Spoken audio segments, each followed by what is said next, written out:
Bom, continuando a nossa filosofia medieval, nós vamos falar da escolástica, tá? Olha, a patrística, ela durou lá do século II ao século VIII, mais ou menos. E lá, mais ou menos, entre o 10, por aí, aconteceram significativas mudanças históricas, né? Você tem que saber várias delas. Eu não vou ficar falando aqui, porque senão a gente vai ter um vídeo muito longo. Mas eu vou falar de um acontecimento importante, que foram os árabes, né? Principalmente Averroes e Avicena. O que esses caras fizeram? Eles descobriram... Lembra que a biblioteca de Alexandria pegou fogo e nós, enquanto seres humanos, perdemos boa parte dos escritos que havia lá? Pois é, os árabes encontraram os escritos de Aristóteles, que estavam meio perdidos aí, né? O que nós temos de oficial na história. E aí, o que aconteceu? Lembra que a patrística ela era fundamentada lá nas teorias de Platão? Pois é, agora chegam os árabes e começam a fazer alguns questionamentos para a igreja a partir das teorias aristotélicas. E você sabe que, em termos filosóficos, o Aristóteles ele se contrapõe a boa parte do que o Platão diz. Então, fundamentar o cristianismo com base num filósofo dualista, que fundamenta boa parte das suas explicações em um mundo completamente transcendente, ficou mais tranquilo. Mas agora nós estamos falando de desenvolvimento já de algumas áreas da ciência, estamos falando, né? Nós já tínhamos os alquimistas, nós já tínhamos algumas descobertas científicas, nós já tínhamos uma perda progressiva de poder da igreja por uma série de questões históricas. E nós temos os árabes chegando a contraponto e dizendo: olha, vocês se utilizaram da filosofia como argumentativa de que é muito lógico o cristianismo, pois explica agora a lógica dentro do Aristóteles. Porque o Aristóteles, você sabe, ele explica o mundo não a partir de um outro mundo, mas a partir desse mundo. E como é que vocês vão usar o cristianismo agora? Fundamentando nesse mundo. E aí nós temos uma figura muito importante chamado de Tomás de Aquino. Tomás de Aquino, ele se põe ao estudo das obras aristotélicas e, em lugar de refutar o Aristóteles, o que ele faz? Ele dá um jeito de cristianizar o pensamento aristotélico. Tem um exercício da UEL que caiu uma vez assim: o Tomás de Aquino, ele aristoteliza o cristianismo, e muita gente caiu nessa. Ele não aristoteliza o cristianismo, ele tenta cristianizar o Aristóteles. Olha também que exercício, né? Porque ele tenta demonstrar como as verdades ditas na teoria aristotélica, elas também estão próximas do cristianismo. E como isso se dá? Vamos lá. Então você sabe que o Aristóteles também tem a busca pelo bem, né? E o bem, para o Aristóteles, ele está sempre ligado ao bem último, à finalidade última de todas as ações humanas. Dentro daquilo que é o bem, existem alguns bens que buscam um bem maior. Por exemplo, estudar. Você estuda pelo estudo?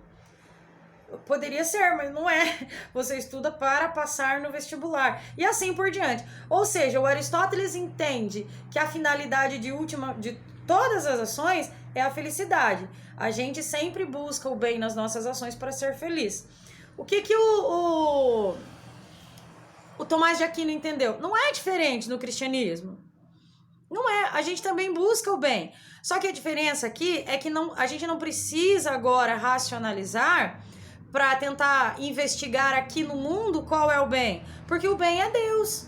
A finalidade última de todas as ações é encontrar a felicidade, e a felicidade verdadeira, ela encontra-se em Deus. E isso no Tomás de Aquino está muito relacionada às leis, né? As leis que nós seguimos. porque as leis de Cristo, elas são leis boas, elas são leis justas dentro do cristianismo. E quando você fica voltado, por exemplo, a satisfazer os desejos do seu corpo, a longo prazo, né, na finalidade última, isso não gera um bem maior. Isso não gera uma coisa boa. Pensa bem, vamos pensar aqui, entre estudar e assistir TV, assistir a algo que te dê prazer. Se você escolher por aquilo que dá prazer imediato ao seu corpo, como é que você vai estar vivendo daqui a 10 anos? Entre trabalhar e ficar em casa, se você escolher aquilo que dá prazer imediato para o seu corpo, como que você vai viver, né? Então, pensando na finalidade última das suas ações, o bem está relacionado não aos prazeres do corpo, mas a seguir racionalmente as leis. As leis são racionais, as leis de Deus. Elas não são só vindas de um dogma, elas têm uma racionalidade interna também. E aí, sintetizando, o Tomás de Aquino, ele diz assim que o segmento de leis, seguir leis, não é uma coisa ruim. E ele, se você olhar lá na página 181 da sua apostila, lá no aprofundando, lá no finalzinho, tem muita gente que não lê essa parte, mas ela tem um dado importante sobre isso, que são as 4 leis de que o Tomás de Aquino, ele se debruça. Ele diz que existem, então, as leis divinas, as leis naturais, as leis humanas e as leis eternas, tá? As leis divinas, as leis naturais, as leis humanas e as leis eternas. E como que o mundo é organizado dentro dessas leis? Bom, as leis divinas são aquelas referentes à criação do mundo. As leis que estão em Deus e que fazem parte da criação do mundo. Nós não temos acesso a todas elas, mas a nossa razão, ela tem acesso a uma parte delas, que se expressam na segunda forma, que são as leis naturais. As leis naturais são as leis que regem o nosso corpo, a natureza e assim por diante. E seguir essas leis também é importante. Olha, nós somos livres, mas se você parar para pensar, a liberdade boa, ela se encontra no segmento das leis. Você pode gostar muito de comer doce, mas se você se dedicar a essa prática achando que é o bem, você sabe que existem leis no seu corpo e o excesso de doce, ele afeta você e não é de uma maneira boa. Então, viver bem não significa viver somente escravo das paixões do corpo, mas é seguir as leis. Seguir as leis para que você não fique preso numa cama, para que você não fique doente e assim por diante, tá? As leis naturais são as leis que regem o nosso corpo, que regem a natureza. A essas o ser humano tem acesso, sim. A nossa razão consegue entender, não os nossos 5 sentidos, o nosso corpo.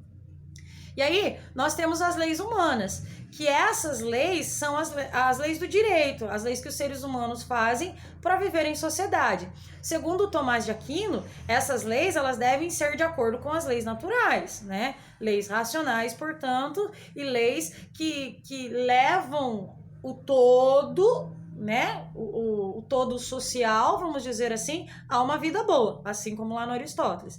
E nós temos as leis eternas. Essas leis são aquelas que estão em Deus, aquelas a que nós não temos acesso. Só por meio da revelação divina. São aquelas leis que fazem parte dos mistérios que existem no universo. O surgimento do universo é uma delas, né? Existem mistérios, qual é o sentido? Existem vários mistérios que a metafísica dentro da filosofia tenta investigar, mas segundo Tomás de Aquino, essas leis elas são acessíveis apenas a Deus. Nossa razão é muito limitada para ter acesso a todas as leis do universo. E elas, então, elas só vêm até nós por revelação. E aí o papel da igreja enquanto fundamental nesse sentido.